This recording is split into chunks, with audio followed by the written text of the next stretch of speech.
Hello everybody, welcome to the Colours of Knowledge. और आज हम कक्षा 10वीं गणित के एनसीईआरटी जो बुक है हमारी उसके चैप्टर 2 के एक्सरसाइज 2.2 के क्वेश्चन 1 के क्वेश्चन नंबर 2 को सॉल्व करने वाले हैं। इसमें क्या करना है हमको, इसमें हमें शून्य ज्ञात करना है जो द्विघात समीकरण दिया है उसके, और जो शून्यक होते हैं तथा जो गुणांक होते हैं उनमें संबंध जो है उसकी सत्यता की जांच करना है। ठीक है, तो देखिए 4s² प्लस -4s प्लस 1 ये आपका द्विघात समीकरण है। तो इसमें सबसे पहले हम क्या करेंगे, इसके गुणनखंड विधि से इसके शून्य ज्ञात करेंगे। तो 4s² तो ऐसे ही रखेंगे हम।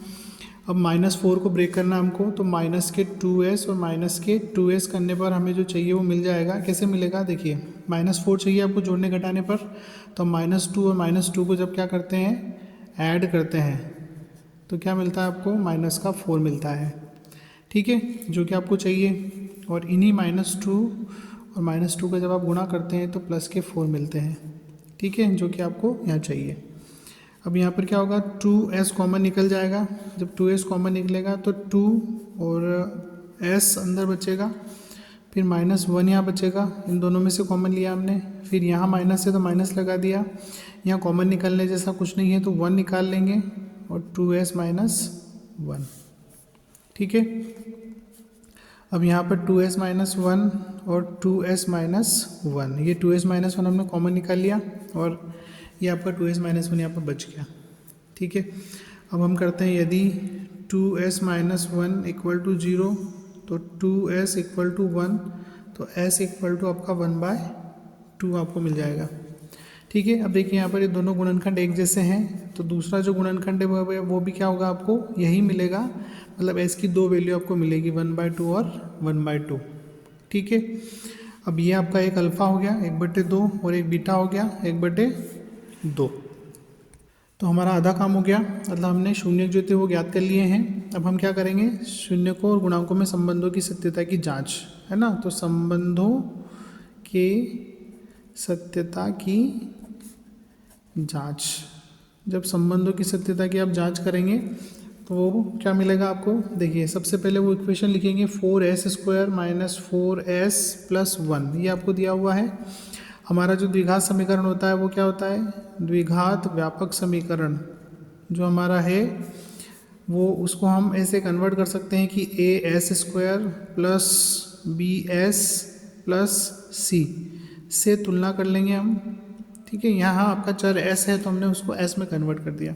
तो a की वैल्यू आपको मिलती है 4, b की वैल्यू आपको मिलती है -4 और c की वैल्यू आपको मिलती है 1। ठीक है, अब इसके आगे हमारे पास अल्फ़ा की वैल्यू 1/2 है और बीटा की वैल्यू भी हमारे पास क्या है, 1/2। ठीक है, तो अब हम जानते हैं, क्या जानते हैं कि अल्फ़ा + बीटा बराबर -b/a होता है। यहाँ वैल्यू रखेंगे आप, तो 1/2 और 1/2 को आपको जोड़ना है क्योंकि दोनों अल्फ़ा बीटा दोनों 1/2 हैं। यहाँ पर -b की वैल्यू हमारे पास -4 है और a की वैल्यू हमारे पास क्या है, 4। ठीक है, 1/2 को ऐड करेंगे आप तो क्या मिलेगा आपको, 1 मिलेगा। ठीक है, आधा और आधा मिला के 1 बन जाता है और यहाँ पर माइनस माइनस प्लस होके प्लस के 4/4, 4 से आप 4 को कैंसिल करेंगे तो 1 = क्या मिल गया आपको, 1 मिल गया। ठीक है, तो ये जो पहला रिलेशन है हमारा वो क्या हो गया, प्रूव हो गया है कि अल्फ़ा + बीटा जो होता है वो -b/a के बराबर होता है। ठीक, अब उसके बाद में जो दूसरा हमारा है, इसी प्रकार अल्फ़ा × बीटा बराबर c/a होता है। तो अल्फ़ा की वैल्यू क्या है हमारे पास, 1/2, बीटा की वैल्यू भी हमारे पास 1/2, c की वैल्यू हमारे पास क्या है, 1, और a की वैल्यू हमारे पास है 4। ठीक है, ये सारी वैल्यूज़ हमने रख दी है। 1 का 1 में गुणा करेंगे 1, 2 का 2 में करेंगे 4 और 1/4।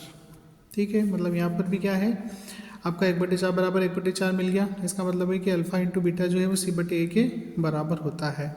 तो आपने क्या सिद्ध कर दिया कि आपका अल्फ़ा + बीटा जो है वो -b/a के बराबर होता है और अल्फ़ा × बीटा जो होता है वो c/a के बराबर होता है।